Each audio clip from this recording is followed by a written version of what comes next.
On a sun-scorched Texas ranch in 1866, a young slave girl's dreams of freedom seemed as distant as the rolling horizon she secretly sketched in her tattered notebook. Every dawn brought another day of servitude under the iron rule of a callous rancher who saw her as mere property. But fate had other plans.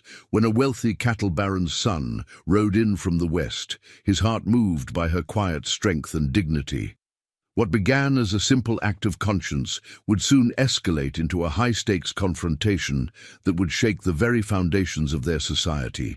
As the wealthy heir prepared to risk everything, his fortune, his reputation, his future, in a desperate gamble for her freedom, one question lingered in the air. How far would a man of privilege go to challenge the brutal rules of his own world? Before we jump back in, tell us where you're tuning in from.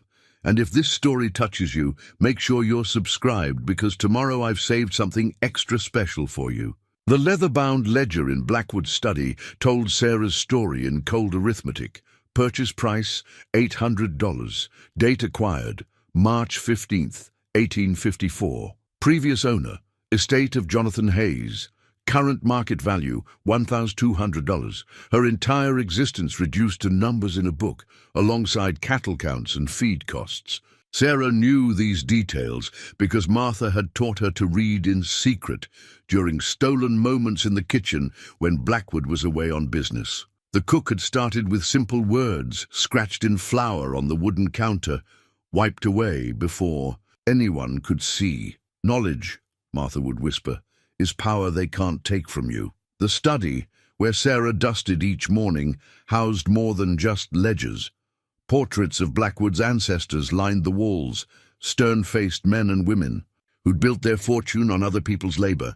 The newest addition was a daguerreotype of his late wife Eleanor, her gentle eyes a stark contrast to the hard faces surrounding her. She was different, Martha had once told Sarah. Miss Eleanor saw people as people. When she died, something in the master died too.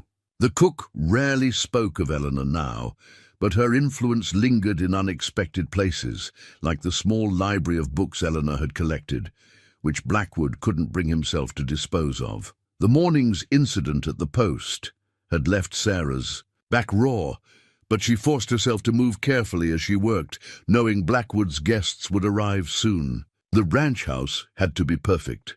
Every surface polished, every corner dusted, every piece of silver gleaming. Any flaw would mean another session at the post. Through the study window, Sarah could see ranch hands preparing for the visitors. Tom led freshly groomed horses to the front paddock, while other workers hastily repaired fences and cleared debris from the yard. Blackwood's pride demanded a flawless presentation. The sound of hooves announced the guests' arrival. Sarah watched from the window as 5 riders approached, 4 men in expensive suits and one younger man whose bearing set him apart. He sat his horse with natural grace, and even from a distance she could see he handled the animal with gentle confidence. "Girl," Blackwood's voice boomed from the hallway, "get out here and tend to our guests." Sarah hurried to comply, keeping her eyes lowered as she moved to take the visitors' coats. The younger man was the last to enter, and as she reached for his jacket, their fingers brushed briefly. The unexpected contact made her start, almost dropping the expensive garment. "Careful there," he said, but his voice held no malice. If anything, there was a note of concern. Sarah risked a glance upward and met kind eyes that studied her face with unexpected intensity. "James Carlton," Blackwood announced, clapping the young man on the shoulder. "Son of the biggest cattle baron in Texas. These other gentlemen represent the railroad interests." He shot Sarah a warning look. "Girl, see to the refreshments." In the kitchen, Martha already had a tray prepared with coffee and fresh biscuits. "That's young Carlton, is it?" she mused, adjusting the cups. "Heard tell he's different from his daddy. Runs his own spread up north. Treats his workers fair." Sarah tried not to let hope flutter in her chest. She'd learned long ago that hope was dangerous. Still, as she carried the tray back to the study, she couldn't help noticing how James Carlton's eyes followed her movements. not with the usual dismissive glance of visitors, but with thoughtful consideration. The men were deep in discussion about railroad lines and cattle drives, but Sarah caught fragments as she served them. The railroad would change everything, they said. The old ways of doing things were ending. Progress was coming to Texas, whether people liked it or not. Progress, Blackwood scoffed, is just another word for chaos. Some things shouldn't change. His hand strayed to the ledger on his desk, and Sarah knew he was thinking of the neat columns of figures that defined his world. But when she glanced at James Carlton, she saw something different in his expression. A quiet determination that suggested he might disagree with Blackwood's assessment. As she slipped from the room, she felt his gaze follow her, and for the first time in years, that dangerous spark of hope flickered to life in her heart. The gold watch in James Carlton's hand caught the afternoon light as he checked the time. The business meeting had dragged on for hours, but Sarah noticed he seemed more interested in studying the ranch's operations than the railroad negotiations. His eyes often drifted to the workers in the yard, noting their conditions with a slight frown. "Another coffee, Mr. Carlton?" Sarah asked softly, approaching with the pot. The other men had retired to the veranda to smoke, leaving him alone in the study. "James, please," he said, holding out his cup. His voice dropped to barely above a whisper. "And I saw what happened this morning at the post." The coffee pot trembled slightly in Sarah's hands. "How long has this been going on?" "Sir shouldn't concern himself," she murmured, though her back still ached from the morning's punishment. The practiced words felt hollow, even to her own ears. James set his cup down with deliberate care. "I've seen your drawings," he said, causing Sarah's heart to skip. "Through the study window. You were sketching in the garden yesterday evening. You have real talent." Fear gripped her chest. Had others seen? But James's next words calmed her rising panic. "Don't worry. I was the only one watching. I'm something of an artist myself, though nowhere near your skill level." He pulled a small leather-bound sketchbook from his jacket. "May I?" Sarah nodded, unable to speak. James opened the book to reveal detailed drawings of horses, not the rigid, formal portraits common in ranch houses, but living, breathing creatures caught in moments of freedom and power. "Art," he said, "reveals truth, and the truth I see in your drawings is someone who understands freedom in her soul." He glanced toward the window, ensuring they were still alone. "What's your name?" "Your real name, not what they call you here." "Sarah," she whispered, the name feeling strange on her tongue after so long. Few here used it anymore. James removed his watch, turning it over to show her the engraving on the back. "This was my mother's. She taught me that real worth isn't in what you own, but in what you do with what you have." His eyes met hers directly. "I want to help you, Sarah. Will you trust me?"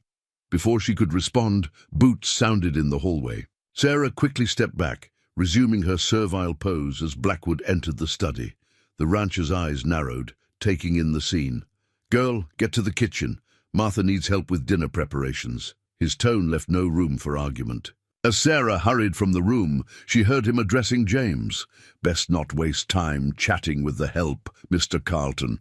They get ideas above their station." Through the evening, as Sarah helped serve the elaborate dinner, she felt James watching her, not with the predatory gaze she'd learned to fear from some visitors, but with thoughtful consideration. When Blackwood boasted about the ranch's efficiency, James asked pointed questions about labor costs and treatment of workers that made the older man increasingly uncomfortable. After dinner, as the men gathered for brandy, Sarah overheard fragments of heated conversation through the study door as she cleaned the dining room. "Times are changing, Mr. Blackwood," James's voice carried clearly. "The war's over. Progressive ranches are hiring free workers, paying fair wages. It's not just moral, it's good business." "Progressive," Blackwood spat the word. "Next you'll tell me to give them voting rights." "My father built this ranch on certain principles, Mr. Carlton, and I won't see them undermined by soft-hearted notions." "Principles like that morning's display at the whipping post?" James's voice was steel wrapped in silk. "I wonder what the Railroad investors would think about that sort of business practice. Silence fell heavily in the study. When Blackwood spoke again, his voice was dangerous.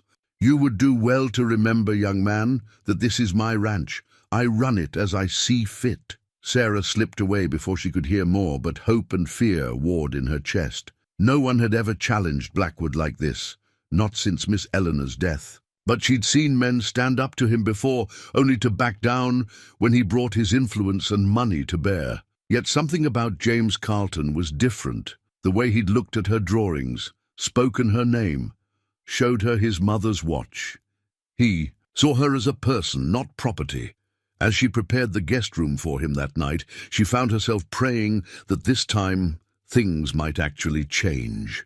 Dawn painted the sky in shades of promise as Sarah brought fresh coffee to the veranda, where James Carlton sat reviewing documents from his leather portfolio. He looked up as she approached, his expression grave but determined. "Good morning." "Sarah," he said quietly, ensuring no one else was within earshot, "I'd like you to see something." He withdrew a crisp bank draft from his portfolio, the sum written upon it making her breath catch. "More than fair market value for your purchase. I intend to present it to Blackwood this morning." Sarah's hands trembled as she set down the coffee pot. "Sir, Mr. Carlton, why would you do this?" "Because it's right," he said simply, but his eyes held deeper meaning. "And because talent like yours shouldn't be caged. I've seen more soul in your hidden sketches than in all the fancy paintings hanging in Austin mansions." The sound of boots on wooden boards interrupted them. Blackwood emerged from the house, his face darkening at their proximity. "Early start. Mr. Carlton, good. We have contracts to review." James stood, squaring his shoulders. "Actually, Mr. Blackwood, I have a different proposition to discuss." He held up the bank draft. "I'd like to purchase one piece of your property." Blackwood's eyes narrowed as he read the amount. His gaze shifted to Sarah, who fought the urge to shrink back. "The girl? She's not for sale." $10,000 is well above market value," James pressed. "You could purchase 3 skilled workers with that sum. This isn't about money." Blackwood's voice carried the dangerous edge Sarah knew too well. "This is about principles, about maintaining proper order." "Order?" James's calm facade cracked. "Slightly.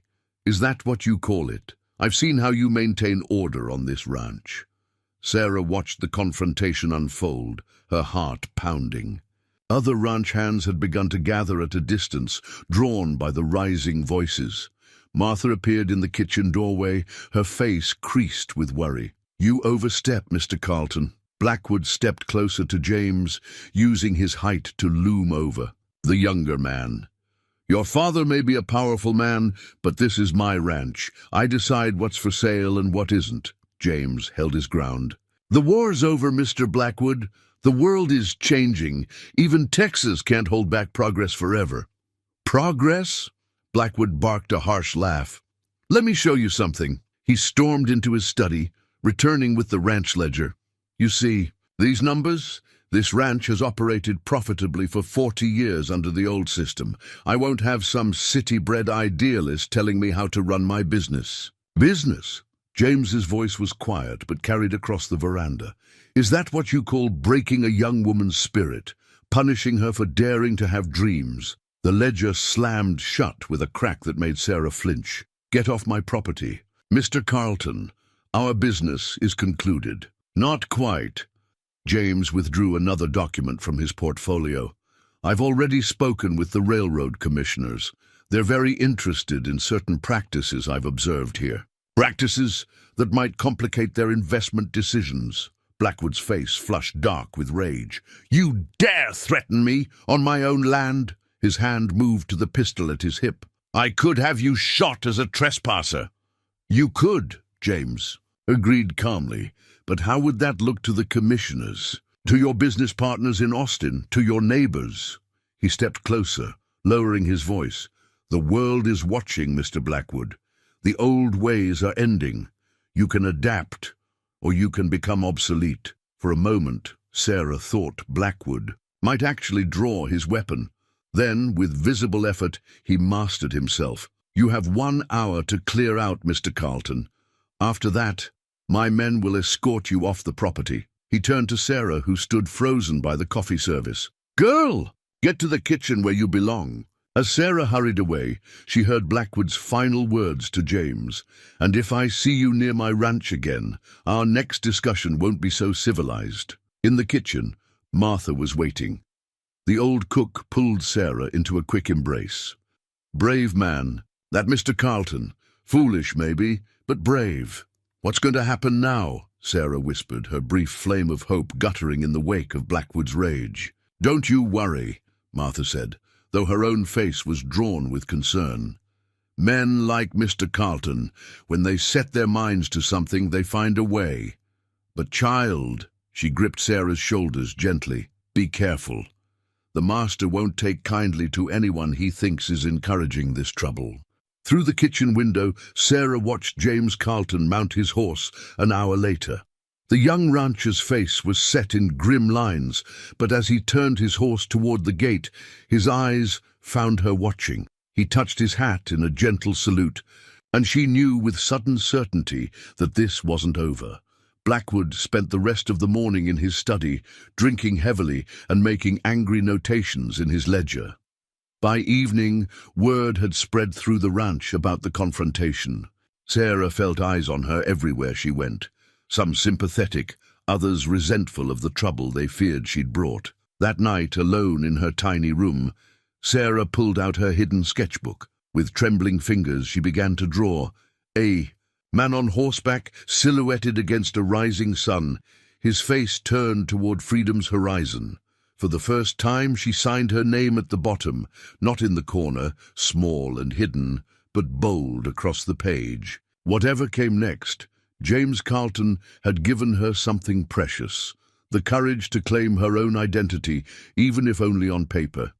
She fell asleep clutching the sketch, dreaming of a world where she could sign her name in the light of day. The letter arrived 3 days after James Carlton's departure, delivered by a nervous young ranch hand who'd ridden into town for supplies.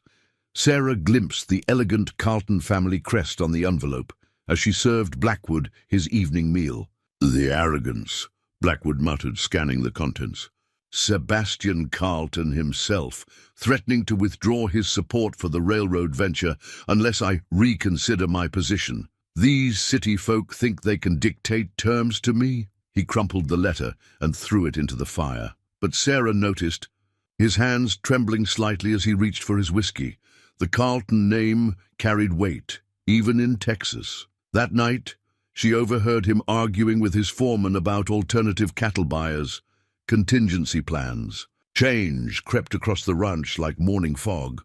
Some hands began treating Sarah differently, a few with newfound kindness, others with suspicious glares. Tom, the stable hand, pulled her aside one morning while she fetched water. "Word's spreading," he whispered. "Carlton's been talking to other ranchers, making waves. Some agree with him about modernizing, hiring free labor. Others—" He glanced around nervously. "Just watch yourself. Master's like a rattler been poked with a stick." Martha noticed too. The old cook kept Sarah close, finding excuses to keep her in the kitchen rather than exposed to Blackwood's increasingly dark moods. "That Carlton boy's stirred up more than he knows," she murmured, while teaching Sarah a new biscuit recipe. Maybe that's what's needed. Sometimes things got to get worse before they get better." A second letter arrived a week later, this one bearing an Austin postmark.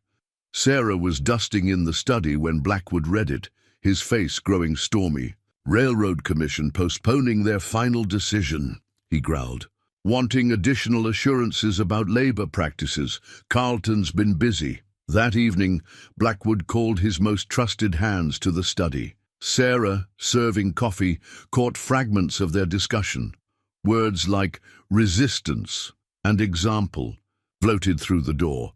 The next morning, the whipping post saw use 3 times before noon, but something had shifted. Each crack of the whip seemed to echo the changing times, every blow revealing the desperation of a man trying to hold back the tide. Even as Blackwood tightened his grip, his power was slipping. In her hidden moments, Sarah continued to draw. Her sketches changed, no longer just dreams of freedom, but portraits of change itself. A crumbling whipping post, a railroad cutting through old boundaries, a young man on horseback leading others toward dawn. Hope, she was learning, could be as dangerous as defiance. But for the first time, she wasn't facing danger alone. Sarah recognized James Carlton's cattle brand, a stylized LC within a rising sun, on the side of the supply wagon that pulled into the ranch one dusty afternoon. The driver, a weather-beaten man named Rodriguez, seemed to take an unusually long time unloading his goods, sharing gossip with the ranch hands. "Carlton's been busy up north," he said loudly enough for Sarah to hear as she swept the porch. "Sold off his prize breeding bulls, consolidated 3 herds into one. Man's liquidating assets like he's planning something big." Later, in the kitchen, Martha pressed a folded newspaper into Sarah's hands. "Rodriguez brought this, said we might find it interesting." The headlines spoke of changing times. Progressive ranchers adopt free labor. Railroad Commission debates modern labor practices. But it was a smaller article that caught Sarah's eye.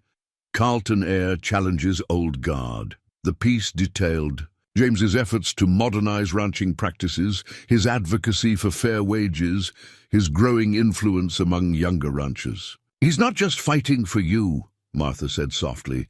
"You're becoming a symbol of something bigger, the old ways against the new." That evening, Blackwood hosted several neighboring ranchers.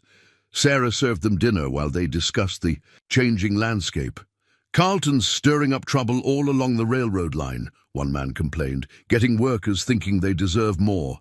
Rights, dignity, dangerous ideas." "Man's got more money than sense," another added. "Heard he's converting his entire operation, offering contracts, wages, even profit-sharing to his workers." "Profit-sharing," Blackwood's voice dripped contempt. "Next, he'll be inviting them to dinner." But Sarah noticed the uncertainty in some of the younger ranchers' faces. One, barely older than James, spoke up hesitantly. "Labor's getting harder to find. Maybe Carlton's got the right idea about—" "Enough!" Blackwood's fist crashed onto the table. "We didn't build this country by coddling workers. Any man steps out of line, replace him. That's how it's done." The young rancher fell silent, but his eyes followed Sarah thoughtfully as she cleared. The plates. That night she added a new sketch to her collection, the Carlton brand, rising sun and all, but with a broken chain beneath it. Hope was dangerous, yes, but change, she was learning, was unstoppable. The horse appeared on Sarah's windowsill one morning, a small, exquisite charcoal drawing of a mare and foal, rolled carefully and tied with a blue ribbon. She recognized James's style immediately, though this piece showed more emotion than his previous sketches. The mare stood protective over her foal, both figures gazing toward distant mountains. Sarah traced the lines with trembling fingers, understanding the message hidden in the art: protection, promise, freedom.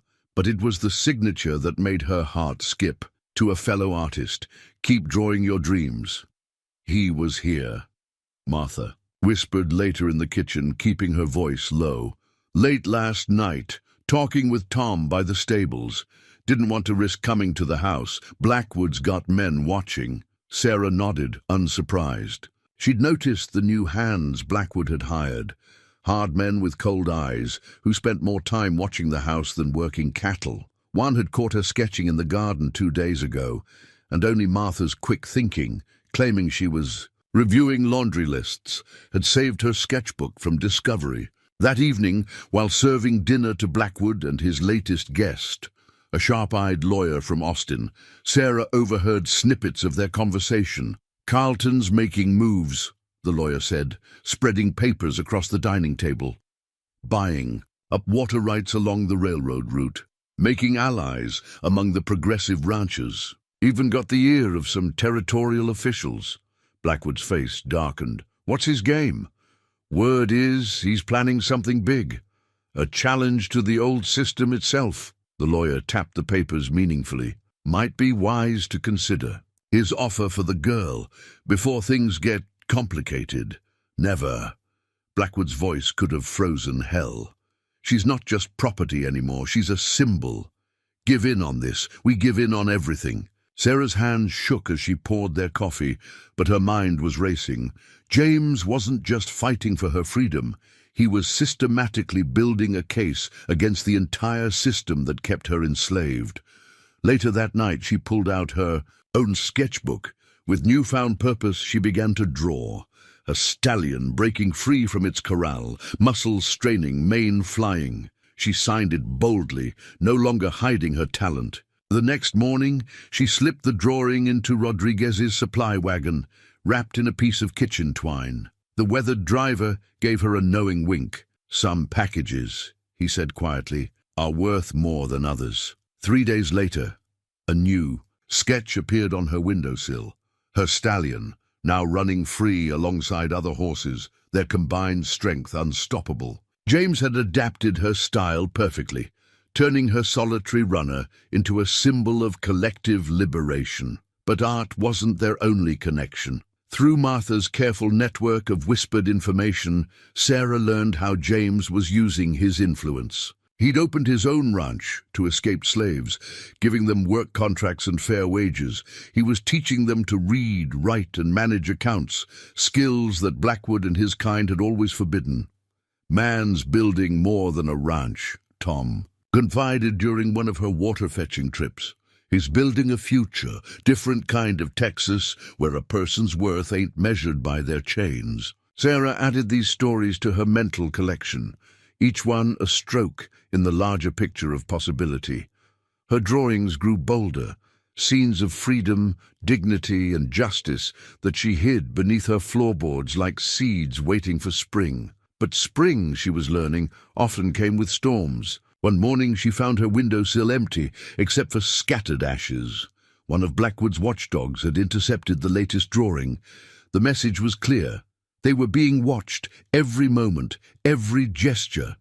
Yet even this couldn't stop. The art, the dreams, the silent conversation between two souls who saw the world not as it was, but as it could be. That night, Sarah drew her boldest piece yet, a portrait of herself, standing tall, broken chains at her feet. In the background, a familiar figure on horseback watched with proud eyes as she stepped into her freedom. She didn't try to send this one to James. Some art, she realized, you create not to share, but to manifest. Every stroke of her charcoal was an act of defiance, every line a declaration. She was not just property to be bought or sold. She was an artist, a dreamer, a human being. And soon, she would be free. The broken shackle lay in the dust, its iron surface catching the first red light of dawn. Sarah stared at it from her knees, blood trickling from her split lip, while Blackwood's new men dragged the other escapees back toward the ranch house. It had been so close. Tom had planned everything carefully, the supply wagon waiting by the creek, the distraction of a small fire in the north pasture, even the forged travel papers. But someone had talked. The ambush caught them just past the property line. "Bring them all to the post," Blackwood ordered, his voice colder than a winter storm. "Everyone needs to see what happens to thieves who steal my property." His eyes fixed on Sarah, especially those who should know better. Martha stepped forward, her ancient dignity a shield. "Mr. Blackwood, sir, the girl needs medical attention. The girl needs to learn her place." Blackwood backhanded the cook, sending her stumbling. "And so do you, if you're forgetting yours. That's enough." The voice cut through the morning air like a knife. James Carlton sat atop his horse at the edge of the yard, flanked by 2 other riders. His face was granite. "This is a private matter, Carlton," Blackwood snarled. "You're trespassing." "Am I?" James dismounted smoothly. "Funny thing about property. Lines. Had my surveyor out here last week. Seems that creek marks the actual boundary." He pointed to where they'd been caught. "Those folks were on public land when your men attacked them." Sarah saw the flash of uncertainty cross Blackwood's face. James pressed his advantage, pulling papers from his coat. "I've already filed assault charges with the territorial marshal." He's very interested in hearing about your men attacking free citizens on public land. Free? Blackwood laughed harshly. That paper's worthless, and you know it. Maybe. James's voice remained steady. But how many expensive trials can you afford? How many judges will have to examine your property claims? How many newspapers will print stories about the famous Blackwood Ranch and its methods? The morning wind carried the smell of smoke from the diversionary fire, now dying in the north pasture. Sarah watched the calculation in Blackwood's eyes as he looked from James to his hired men to the growing crowd of ranch hands watching the confrontation. "Take them to the cells," he finally ordered. "We'll deal with this, legally." He turned to James. "Happy now, boy? Playing by the rules you wanted?" "No!" James stepped closer, his voice dropping. "But it's a start. And next time, old man, next time I won't be playing at all." They locked Sarah in the ranch's storage cellar, a cramped space that served as a makeshift jail. Through the tiny window, she watched James ride away, his straight back a promise of return. Hours later, Martha snuck down with bandages and whispered, "News. 3 made it," the cook murmured, cleaning Sarah's wounds. "The ones who went east instead of north. Carlton's men found them, took them to his ranch." She pressed a cool cloth to Sarah's lip. "He's got a plan, child. This wasn't a failure. It was a test. Now he knows who's loyal to Blackwood, who can be trusted." Sarah touched the crude iron bars. "And the others? Tom?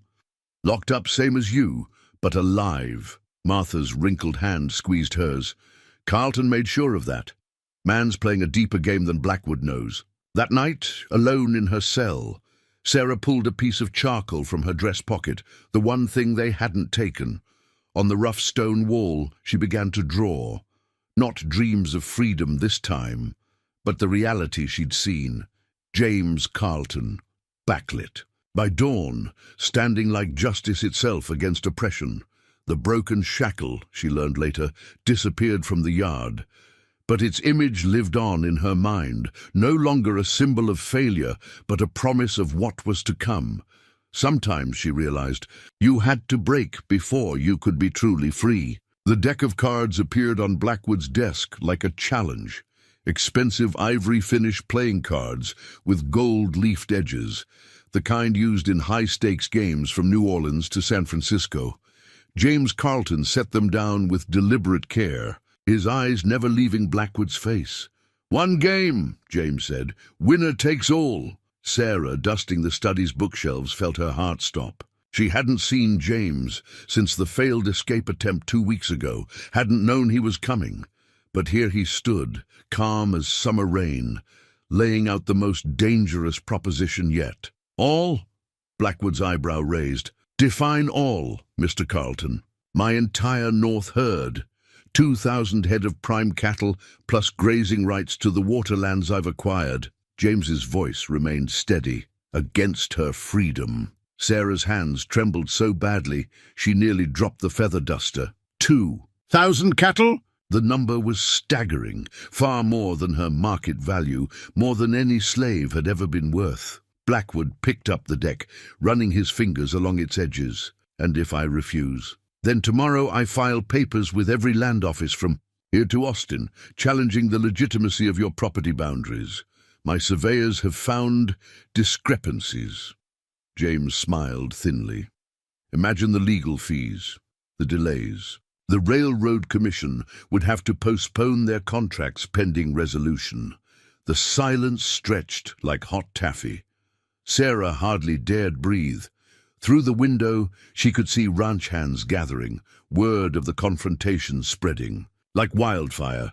"One game," Blackwood finally said. 5-card draw, 2 days from now here in my study. Witnessed by the county judge and 3 independent ranchers. "Agreed," James nodded. "And the girl remains unharmed until then. Any mark on her, any accident, and the deal's off." Blackwood's face darkened. "You question my honor?" "I question everything about you." James placed a hand on the cards. 2 days. Have your witnesses ready." After he left, Blackwood sat staring at the deck for a long time. Finally, he looked up at Sarah, "Girl, bring me my whiskey, the good bottle." That night, Martha smuggled Sarah an extra candle and a scrap of paper. "Write," the cook whispered. "Write everything you dream of doing when you're free. Man doesn't risk 2,000 cattle without a plan." Sarah's hands shook as she wrote, not in the flowing script Martha had taught her, but in simple, stark words.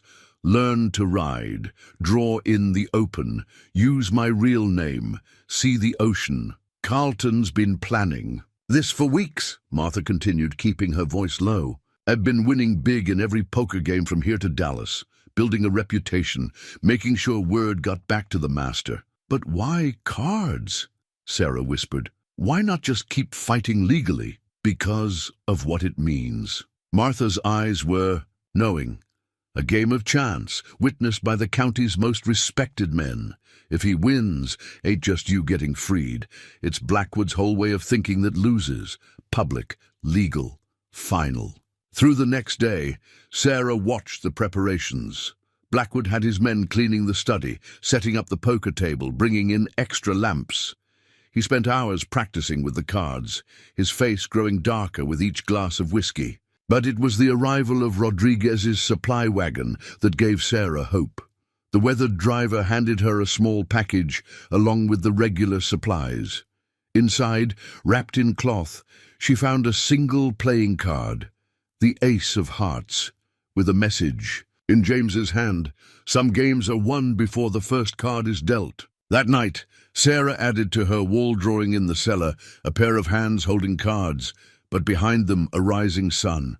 The same sun from James's cattle brand, the same sun she'd sketched so many times in her dreams of freedom. 2,000 cattle, her entire worth in Texas Longhorns, ready to be wagered on a turn of a card. But as she stared at the Ace of Hearts, Sarah realized this game wasn't about money or property at all. It was about changing the rules.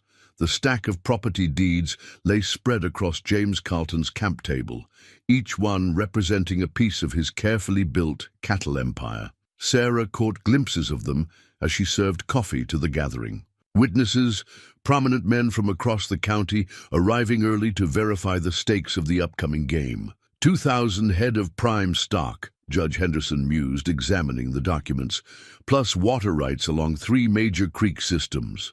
"Carlton, my boy, that's a fortune you're wagering." James's eyes met Sarah's briefly as she poured his coffee. "Some things are worth more than fortune, Your Honor." The judge's wife, a stately woman with silver hair, studied Sarah with thoughtful eyes. "Indeed they are," she murmured, too quietly for the others to hear. Blackwood hosted the witnesses for dinner, a show of hospitality that fooled no one. Sarah noticed his hands trembling slightly as he lifted his wineglass, though his voice remained strong. He'd spent the afternoon with his lawyers, reviewing documents, making sure every detail was legally binding. "Your father will disown you for this," one of the visiting ranchers told James during the meal. "Sebastian Carlton isn't known for tolerating risks to the family business." "My father taught me to fight for what I believe in," James replied evenly. "He may not agree with my methods, but he understands principle." Later, as Sarah cleared the dishes, she overheard Martha talking with the judge's wife in the kitchen. "It's not just about the girl," the cook was saying. "Mr. Carlton's been buying up land all along the railroad route, offering contracts to breed workers, teaching them to read and write. Building a new kind of ranch," the older woman nodded. "My husband says he's already got 30 families settled on his northern property. Former slaves, all of them now earning wages, learning trades. A man who'd risk everything on a card game," Martha mused. "Might be just the kind of man Texas needs right now." That evening, as the witnesses retired to their rooms, Sarah caught a glimpse of James walking alone in the garden. He was practicing with the cards, his hands moving with fluid grace as he shuffled. But it was his expression that held her attention. Not anxiety about the stakes, but the calm certainty of a man who'd found his true purpose. Through whispered conversations and careful observation, Sarah began to understand the depths of James's preparation. He hadn't just been winning poker games. He'd been building a reputation for honesty and fair play. Every victory had been witnessed. Every hand played straight. No one could question his integrity when it mattered most. Even the timing was strategic. The Railroad Commission would meet in 2 weeks to finalize contracts. Blackwood needed their business. His recent investments in security had strained his finances more than most knew. He couldn't afford a lengthy legal challenge to his property lines, not with the commission already questioning his labor practices. "Man's got him boxed in tight as a new saddle," Tom whispered during her evening water run. "Win or lose tomorrow. Things are changing. Carlton's made sure of that." Sarah spent that night adding to her wall drawing in the cellar. The property deeds transformed into wings, lifting her sketch of James toward that ever-present rising sun. Hope was no longer just a dream. It had become a strategy, a calculation, a carefully dealt hand of cards. In her hidden sketchbook, she drew one final picture, a portrait of herself as she hoped to be tomorrow, head high, eyes clear, standing as an equal among the witnesses to her own liberation. At the bottom, she wrote the words she'd practiced, in secret for weeks, Sarah Carlton. Then she stopped, shocked by her own presumption, but the name remained, a whispered possibility, a future dealt from a deck of ivory cards with gold-leafed edges. The hidden ace slipped from Blackwood's sleeve like a serpent, quick and deadly. In the lamplight of the study, Sarah saw it clearly from where she stood serving drinks to the witnesses, saw too the slight widening of James's eyes, the only indication he'd caught the deception. The evening had started formally enough. Judge Henderson sat at the head of the table, flanked by 3 prominent ranchers. The property deeds and bill of sale lay before him, each document carefully verified. The ivory cards gleamed as challenger, performed the first shuffle. "Standard 5-card draw," the judge announced. "1 round, winner takes all. Mr. Carlton's 2,000 head of cattle and water rights against the freedom and papers of the girl called Sarah." He looked at both men. "Are these terms accepted?" "They are," James said quietly. Blackwood merely nodded, his eyes never leaving the cards. The first hands were dealt, each card falling with the weight of destiny. Sarah watched James study his cards, his face composed. Blackwood's expression was harder to read, shadows from the lamp dancing across his features. "3 cards," Blackwood said, discarding. "2. James responded. The replacements were dealt, and then Sarah saw it. The practiced movement as Blackwood reached for his whiskey glass, the ace sliding smooth as silk from his sleeve. Before she could react, Judge Henderson's hand shot out, grabbing Blackwood's wrist. "I believe, sir, you've just invalidated our agreement." The room exploded into motion. Blackwood lunged to his feet, overturning the table. Cards scattered like leaves in a storm. Through the window, Sarah glimpsed armed men rushing toward the house, Blackwood's security responding to the chaos. "You have no proof," Blackwood roared, but his face had gone pale beneath its flush of whiskey. "On the contrary," James's voice cut through the tumult. He reached into his coat, withdrew a small camera obscura device. "The latest technology from Boston. Been recording the whole game." He smiled thinly. "The Railroad Commission will find the photographs particularly interesting." Blackwood's hand moved to his gun, but 3 witnesses already had their weapons trained on him. Outside, more riders were arriving, James's men, positioned for just this moment. "You planned this," Blackwood whispered. "All of it. The game, the witnesses, the camera." "I planned for your nature," James corrected. "You're predictable." "Mr. Blackwood, push a man's pride hard enough, he'll reveal who he truly is." Judge Henderson cleared his throat. "Given the circumstances and the witnessed attempt at fraudulent play, I have no choice but to declare this game, and its stakes, forfeit to Mr. Carlton." "You can't," Blackwood started. "I can, and I have." The judge's voice was iron. "The law's changing, Marcus. Men like you either change with it or get left behind." Sarah hardly dared breathe as James picked up her bill of sale from among the scattered cards. "By right of forfeit, and witnessed by this company, I declare..." These papers void. He struck a match, touched it to the document's corner. And this woman free. The paper caught quickly, curling into ash. Sarah felt tears on her cheeks, unashamed, but Blackwood wasn't finished. With a roar of rage, he drew his pistol. "No slave makes a fool of me!" Several things happened at once. Sarah saw the gun swing toward her. She heard James shout a warning. And then Martha, dear brave Martha, accidentally tripped while carrying a pot of hot coffee. The scalding liquid caught Blackwood full in the face. His shot went wild, splintering a bookshelf. Before he could recover, James and 2 witnesses had him disarmed and pinned. "That's assault with deadly intent," Judge Henderson said grimly. "Witnessed by officers of the court. The law's clear on that, even in Texas." Through the door, Tom appeared with the territorial marshal and 2 deputies. "Perfect timing," James said, unsurprised. "The marshal's been waiting to serve several warrants. Seems there are questions about certain property arrangements, worker treatment, and now attempted murder." Sarah watched them lead Blackwood away, his fine clothes coffee-stained, his dignity in tatters. The man who had ruled her world for so long suddenly seemed small, diminished by his own hatred. "Miss Sarah," James's voice was gentle. She turned to find him holding a new document. Not a bill of sale, but a certificate of emancipation. "Your papers, properly witnessed and signed. You're free to go wherever you choose." Her hands trembled as she took the document. Martha appeared beside her, wrapping a shawl around her shoulders.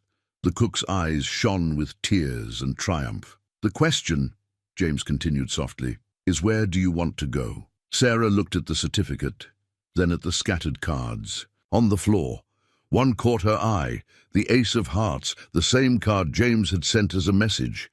But this one was different. Written in tiny script along its edge were the words, "Some games are played for keeps." She met his gaze steadily. "I hear there's a ranch up north, progressive place, treats people fair, teaches them to read and write, even lets them draw." James smiled. And in that smile she saw not just her freedom, but her future. "I know just the place." Through the window, dawn was breaking over Texas. The sun rose like hope, like promise, like a brand new game where all the cards were finally dealt fair and square. The written testament lay open on Judge Henderson's desk, its pages filling rapidly with signatures as workers from across the ranch came forward. Each told their story of Blackwood's cruelty. Hidden graves, midnight beatings, families torn apart. Sarah watched from the study doorway as years of secrets spilled into the light. "Your testimony could be important," the judge told her gently, "but only if you choose to give it." Sarah straightened her shoulders, feeling the strange lightness where the iron collar had been. James had removed it himself, using a metal file. With careful patience, until the hateful thing fell away. "I'll testify," she said, her voice stronger than she'd expected. "Some stories need to be told." Outside, the ranch hummed with nervous energy. Blackwood's hired men had fled upon his arrest, leaving a power vacuum that nature abhors. Several older hands had stepped up to maintain order, led by Tom, who'd apparently been James's eyes and ears for months. "Carlton's offered contracts. To any who want to stay on," Tom announced to the gathered workers. "Fair wages, proper housing, schooling for children, same as he does up north." Martha appeared at Sarah's side, pressing a cup of coffee into her hands. "Drink this, child. It's been a long morning." The cook's eyes were bright with unshed tears. "Never thought I'd live to see this day." James was in the barn, consulting with the marshal about Blackwood's books. They'd found hidden ledgers documenting years of illegal dealings, stolen cattle, forged papers, bribes paid and received. The evidence mounted with each passing hour. "The territorial governor's been looking for a test case," the marshal explained. "Something to challenge the old system, set new precedents. This might be it." Sarah found herself studying James as he worked. The wealthy cattle baron's son had risked everything on this gambit. Not just his fortune, but his standing in society. Yet he seemed more alive than ever, energized by the chance to build something new from the ashes of the old. "Miss Sarah?" A timid voice interrupted her thoughts. She turned to find Lucy, one of the housemaids, clutching a familiar object. "Found this in the master's study. Thought you might want it back." She held out Sarah's sketchbook. Sarah took it with trembling hands. Blackwood must have found it during the escape attempt, kept it as evidence of her rebellion. She opened it slowly, expecting to find the pages torn or defaced. Instead, she found a new sketch tucked inside, one of James's drawings showing her as she'd looked this morning, head held high as she took possession of her freedom papers. "He saw you," James said quietly, having approached without her noticing. "Even before I did. Every time you made a sketch, you were declaring your humanity. That's what frightened him most." A commotion at the front gate drew their attention. Riders were approaching, other ranchers from the area, drawn by news of Blackwood's arrest. Sarah recognized some of them from recent meetings. "They're worried," James explained, "about what this means for their own operations, about change coming faster than they're ready for." "And is it?" Sarah asked. "Coming fast? Look around." He gestured to where Tom was organizing work crews, where Martha was planning meals for the newly enlarged household, where the judge's wife was already taking inventory of buildings that could be converted into schoolrooms. Change isn't coming. It's here. Sarah opened her sketchbook to a blank page. With sure strokes, she began to draw the scene before her. Not just the physical details, but the feeling of this moment when the old world gave way to the new. Every line declared, "I am here. I am free. I am witness." This, she realized, was freedom's true price. Not the 2,000 cattle or the poker games drama, but the courage to stand up, to testify, to create without fear, to become not just free on paper, but free in spirit. And as she drew, she felt James watching with quiet pride, understanding that some victories are won not with cards or guns or laws, but with the simple revolutionary act of claiming your own humanity. The loading rifle felt heavy in Tom's hands as he positioned men around the ranch house. Through the dawn mist, they could see the torches of Blackwood's supporters gathering on the ridge, former overseers, neighboring ranchers who feared change, hired guns drawn by promises of silver. "At least 40 riders," Tom reported to James. "In the study. Well armed. Word is they're planning to restore order before the Railroad Commission's final vote." Sarah watched James check his own rifle with practiced ease. The past 3 days had brought a steady stream of threats and warnings. Now, it seemed, words were giving way to action. "Get everyone who can't fight into the root cellar," James ordered. "Martha knows the escape tunnel that leads to the creek. If things go bad, get them out through there." But Sarah had no intention of hiding. She'd spent too many years being protected by others. "I can shoot," she said firmly. Both men turned to look at her. "Pa taught me before, and I won't hide while others fight for my freedom." James studied her for a long moment, then nodded. "Tom, give her your spare revolver. And Sarah, be careful. Freedom won't mean much if you're not alive to enjoy it." Through the window, they watched more torches appear on the ridge. Judge Henderson had left 2 deputies behind when he took Blackwood to Austin, but 2 lawmen wouldn't make much difference against these numbers. "They'll try to burn us out," Tom said grimly. "It's what Blackwood would do." As if in answer, a flaming arrow arced through the pre-dawn darkness, landing in the hay bales by the barn. More followed, a deadly rain of fire. "Water crews, move!" James commanded. Men and women who'd prepared for this moment rushed to battle. The flames, with pre-positioned buckets and barrels. Sarah took her position at an upstairs window, the revolver steady in her hands. Below, she could hear Martha organizing the children and elderly into the cellar, her voice calm despite the chaos. "Riders coming in!" Tom's warning rang out. Through the mist, Sarah saw mounted figures emerging, guns raised. The first shots cracked across the yard. James's men, positioned behind makeshift barricades, returned fire with disciplined precision. Sarah held her shot, remembering her father's lessons. Wait for a clear target. Make each bullet count. A torch-wielding rider broke through the defensive. Line charging for the house. Sarah's revolver cracked once. The man tumbled from his saddle, his torch sputtering in the dirt. "Good shot," James called from his position by the door. Their eyes met briefly, and Sarah saw in his face not just approval, but respect. The battle settled into a deadly rhythm. The attackers would charge, be driven back, regroup, and charge. Again, each assault was met with determined resistance, but James's ammunition wouldn't last forever. "Railroad men coming!" A shout went up from the eastern watch. Sarah's heart leaped. Through the growing light, she could see a large group of riders approaching, railroad commission guards, drawn by the gunfire. "Stand down!" Her amplified voice boomed across the battlefield. "This is the territorial marshal. Stand down or be fired upon." The effect was immediate. The attacking force scattered like leaves in a wind, unwilling to face official law enforcement. Within minutes, the ridge was empty except for a few abandoned torches. As the sun rose fully, Sarah finally lowered her revolver. Her hands were shaking now, the delayed reaction setting in. James appeared beside her, gently taking the weapon. "You did well," he said softly.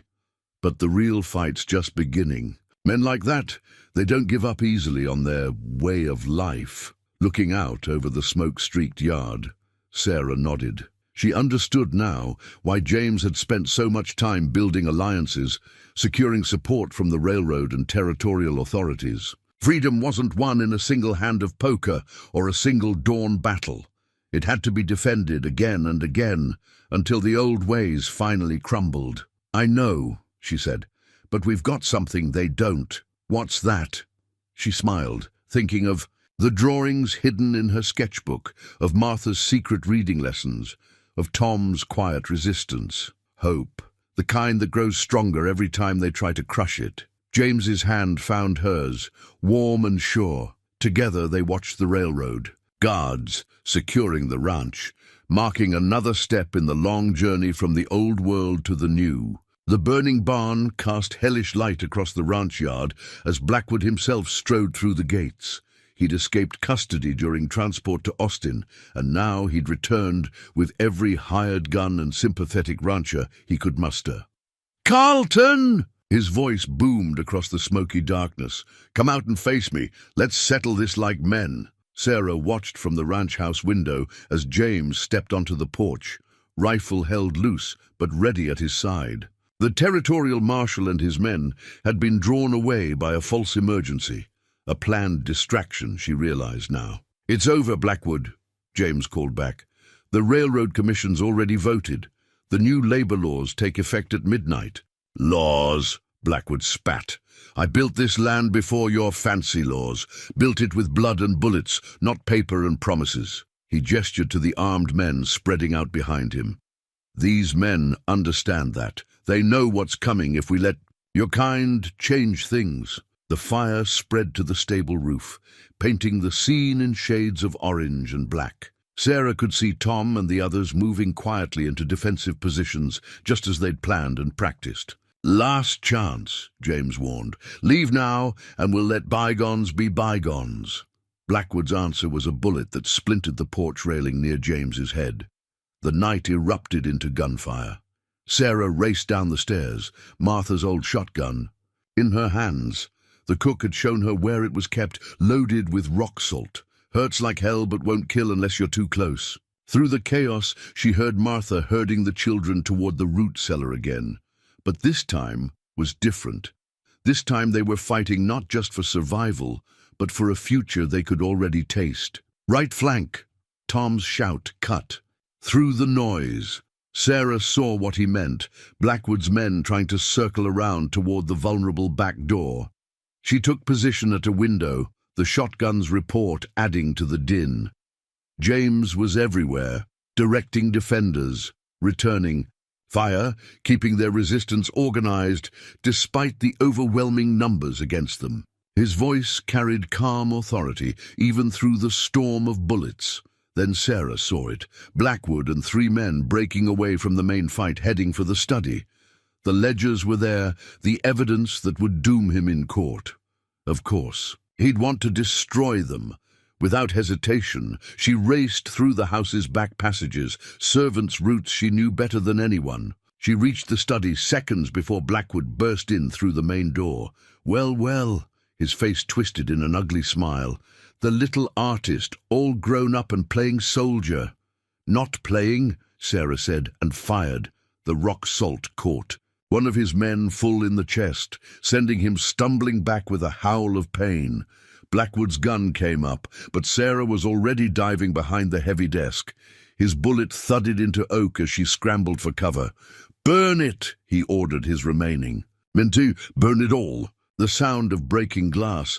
They were spreading lamp oil. Sarah smelled the sharp kerosene tang. One spark, and the whole room would go up. Then James's voice. "Drop them!" He stood in the doorway, rifle raised, Tom and two others backing him. Blackwood's men hesitated. "Now!" James's command cut through their uncertainty. Guns clattered to the floor. But Blackwood himself turned toward the oil-soaked desk, striking a match. "If I burn, it all burns." The match fell. Sarah burst from cover, tackling him. They hit the floor as flames erupted behind them. Through the smoke and chaos, she heard James shouting orders, felt hands pulling her to safety. When the smoke cleared, Blackwood lay unconscious, blood trickling from where his head had struck the corner of his precious ledger cabinet.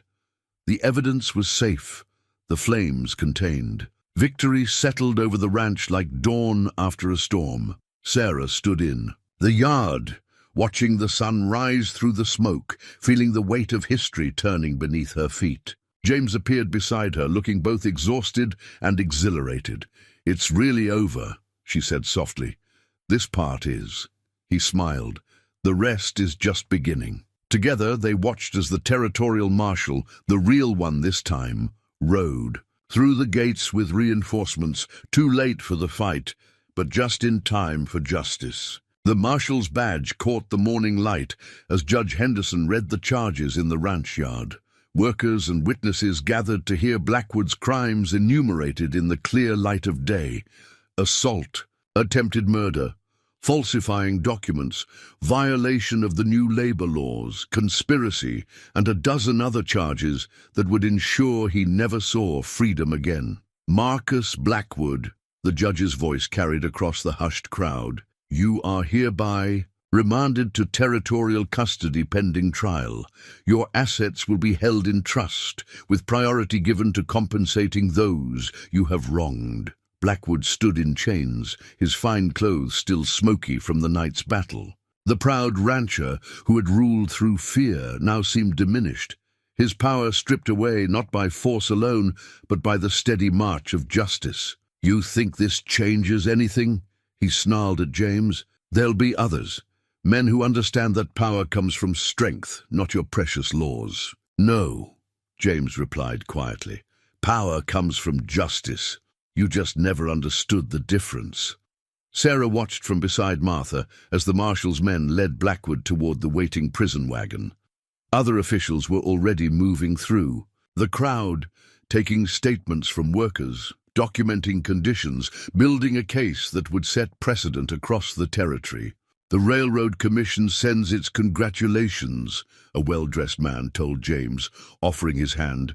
"Your new labor contracts will serve as a model for other ranches along the line. Progressive methods, fair wages, it's the future of Texas." Ranching. Tom appeared with a stack of papers, contracts for every worker who wanted to stay on under the new management. "Already got 20 signatures," he reported. "People know a good thing when they see it." But it was the arrival of the schoolteacher that brought tears to Sarah's eyes. A young woman from Austin, recommended by the judge's wife. She carried books and supplies for the ranch's first proper school. "We'll start with reading and writing," she announced to the gathered children and adults alike. "Then mathematics, history, science, whatever you want to learn." James found Sarah watching the schoolteacher organize her materials. "I took the liberty," he said softly, "of requesting extra art supplies. Thought you might want to teach a few classes yourself." Sarah turned to him, seeing not just the man who had fought for her freedom, but the future he represented. "You planned for everything, didn't you?" "Not everything." His smile was warm. Couldn't plan for how you'd change everything I thought I knew about courage and dignity. The territorial governor's representative arrived next, carrying official papers that would transform the ranch into a cooperative trust. Former slaves would become shareholders, their labor building equity in the very land they worked. It's a new model, the man explained. Based on Carlton's northern ranch, workers earn shares over time, have a voice in management decisions. Success is shared, just like responsibility. As the morning progressed, more changes took shape. The old slave quarters were marked for demolition to be replaced with proper family homes. The whipping post was torn down, its wood thrown into the still smouldering remains of the barn fire. Martha organized a celebration feast, cooking up everything she could find in the kitchen. "A free meal," she declared. "Cooked by free people, served to free people." Sarah found herself at the center of it all, her story already becoming legend. The slave girl whose art had captured a cattle baron's heart, whose dignity had inspired a revolution in ranch management, whose courage had helped bring down the old system. "Tell us about the poker game," children begged, gathering around her. "Tell us about the shooting," but Sarah had a different story to tell. Taking out her sketchbook, she began to draw as she spoke, showing them how art had kept her spirit alive during the darkest days, how it had helped her see beyond the boundaries others tried to impose. "Freedom," she told them, "isn't just in papers or laws, it's in here." She touched her heart. "In the dreams you refuse to surrender, the dignity you hold on to, the future you dare to imagine." James joined her as the sun began to set, the ranch peaceful at last. Together, they watched workers heading to their homes, not as property, but as people with a stake in their own destiny. "Ready to head north?" he asked. "My ranch could use an art teacher too." Sarah looked at the land she had known all her life, seeing it new in the light of freedom. "Yes," she said simply, "I'm ready for the next chapter." The marriage certificate gleamed with fresh ink in the morning sun, the words James Carlton and Sarah Freeman written in elegant script. Sarah had chosen her surname herself, because every free person should have a family name, James had said. The ceremony was held on James's northern ranch, under a canopy of Texas oaks. Workers and their families gathered to witness the union, along with railroad officials, progressive ranchers, and even James's father, Sebastian Carlton, who had surprised everyone by not only attending but standing proudly beside his son.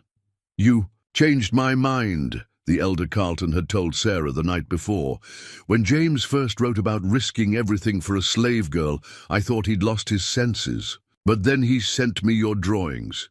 He pulled one from his coat, her sketch of the broken chains. "That's when I understood what he saw in you.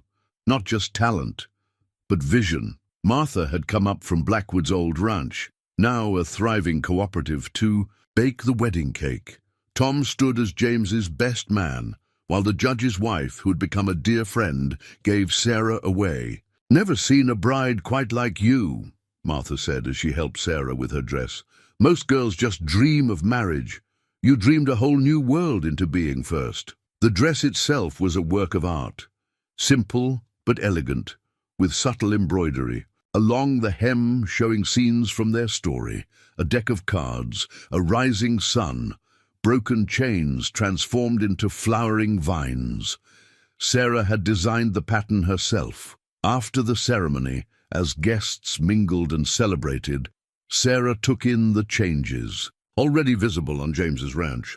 The newly built schoolhouse stood proud near the main house, its windows bright with children's artwork. Former slaves worked alongside hired hands as equals, their children playing together in the yard. "Ready for the surprise?" James asked, taking her hand. He led her to what had been an unused barn, now transformed into an art studio. Easels stood ready, shelves lined with supplies, huge windows letting in natural light. "This is," Sarah's voice caught, "yours," James finished, "to teach, to create, to show others how to see the world as you do." He smiled. "The Railroad Commission wants to commission a series of works, scenes of the new Texas taking shape. I told them I knew just the artist. Sarah walked through the studio in wonder, touching easels, opening paint boxes. On the far wall hung her original sketches from Blackwood's ranch, the hidden dreams that had helped her survive. How did you get these? Martha, James explained. She went back to your old room after everything settled, found them under the floorboards, thought you might want them for your first art exhibition. The idea of exhibiting her work, of showing others the journey from bondage to freedom through art, brought fresh tears to her eyes. But they were tears of joy, of possibilities unlimited as the Texas sky. As evening approached, the celebration moved to the main house. Workers and guests alike shared stories, songs, and dreams for the future. Sarah found herself the center of attention again, but this time not as a curiosity or a cause, but as a leader in her own right. Tell us about the art school you're in planning, the railroad commissioner's wife urged. Show us those designs for the new ranch logo, a progressive rancher called. Sarah shared her vision for teaching art to anyone who wanted to learn, regardless of their background. She spoke of using creativity to heal old wounds, to build bridges between communities, to help others find their voice, just as she had found hers. James watched her with pride, seeing not the frightened slave girl he'd first met, but a strong woman whose courage had helped reshape their corner of Texas. Later, as they stood on the porch watching the sun set on their wedding day, Sarah took out her sketchbook one last time. One more drawing to add to the collection, she said. Together, they watched her create their portrait, not just as husband and wife, but as partners in the great work of building something new. Behind them, in the sketch, the sun rose on a Texas where freedom wasn't just a word in a document, but a living reality growing stronger with each passing day. Sarah's new sketchbook lay open on her studio desk, its pages filled with fresh visions of the future. Through the wide windows, she could see students gathering for her morning art class, former slaves, ranch hands, children, even a few neighboring ranchers who'd discovered an unexpected love for creation. A year had passed since the wedding, and change had swept across Texas like a spring storm. Blackwood's conviction had set legal precedents that were already reshaping labor practices throughout the territory. The Railroad Commission had made fair wages and proper working conditions mandatory for all contracts. James had been right. Freedom wasn't a single moment, but a continuing journey. Each day brought new challenges, new opportunities to build. The world they'd dreamed of, the cooperative trust model they'd pioneered, was spreading to other ranches, proving that justice and profit could walk hand in hand. Sarah paused in her sketching as James appeared in the doorway, his smile bright as ever. Ready to show the children how art can change the world. She looked down at her latest drawing, a scene of students discovering their own creative voices, their faces bright with possibility. Above them, the sun rose once again, eternal symbol of hope and renewal. "Yes," she said, standing to greet her husband and her future. "I'm ready."